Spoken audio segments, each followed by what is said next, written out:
जो है वो एहतमाम करते हैं बाकायदा तौर पे कि बाज़ फ़ज़ूल में लड़ाइयाँ शुरू हो जाती हैं। तो ये भी व्यूअर्स एक वजह होती है कि घर में बैठे बैठाए मियाँ बीवी की लड़ाई शुरू हो जाएगी, माँ बच्चों को डांटना शुरू हो जाएगी, जो फादर हैं वो भी बच्चों को डांटना शुरू हो जाएंगे, या बीवी के साथ उनकी लड़ाई हो जाएगी, अपनी मिसेस के साथ लड़ाई शुरू हो जाएगी। तो उससे क्या होता है कि फिर उस घर का माहौल बहुत ना अजीब सा हो जाता है और उस चीज़ से बच्चे भी सफ़र करते हैं।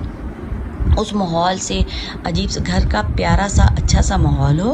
और सब आराम और सुकून के साथ रहें और शैतान जो है वो हमारे मामलात में हमारे घर में टांग ना अड़ाए। और इसलिए जो है घर में हमें अपने